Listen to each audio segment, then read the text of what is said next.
সবাইকে good afternoon জানাচ্ছি। এই মুহূর্তে কিন্তু আমাদের আলু খেতে আমি কিন্তু স্প্রে করতেছি, দেখাচ্ছি এই মুহূর্তে। আপনারা যারা কৃষিকাজ করেন অবশ্যই আপনাদেরকে যেটা সতর্ক থাকতে হবে, যে বিষয়টা যে একটা যে কোনো কাজ করো না কেন সেটা যদি সঠিক সময় যদি আমরা করতে না পারি তাহলে কিন্তু তার কিন্তু আমরা ফলন পেতে পারি না। তাহলে সাবিকানে আলু চাষের ক্ষেত্রে যেটা আমাদের করণীয় কাজ, অর্থাৎ আলু গাড়ার পর কিন্তু আমাদের লক্ষ্য রাখতে হবে।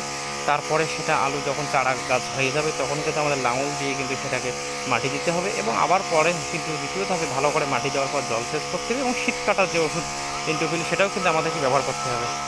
অর্থাৎ সঠিক পর্যায়ে যদি আমরা আলু চাষ করতে চাই, তাহলে সঠিক যদি ফলন পেতে চাই, তাহলে কিন্তু এই জিনিসগুলো আমাদেরকে অবশ্যই মাথায় রাখতে হবে বা জানতে হবে, এবং সঠিকভাবে পরিচর্যা যদি আমরা করতে না পারি তাহলে কিন্তু আলু চাষে কিন্তু আমরা সেভাবে ফলন পেতে পারবো না।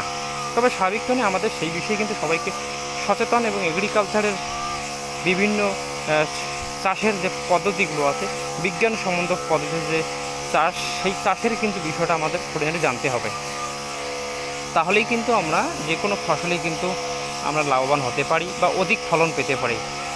ঠিক আছে, দেখাচ্ছে এই মুহূর্তে আমাদের আলু ক্ষেত, একটা সুন্দর পরিবেশ আমি এই মুহূর্তে দেখাচ্ছি। আর এই মুহূর্তে কিন্তু বিকেলে সেই পড়ন্ত বেলায় আমি কিন্তু আলু বাড়িতে স্প্রে করতেছি, মূলত শীত কাটা যেটাকে এন্ডোফিল বলে, সেই শীত কাটা কিন্তু আমি ওষুধ কিন্তু দিচ্ছি এই মুহূর্তে আলুর গাছগুলোতে।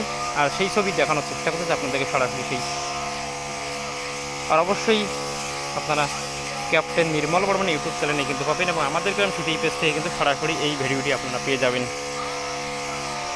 আবারও যে কথাটি বলতেছি, দেখতে পাচ্ছেন একটি আলু ক্ষেত সুন্দর, এটি আলু ক্ষেতে কিন্তু আমি আছি এই মুহূর্তে। আমাদের আলু ক্ষেতে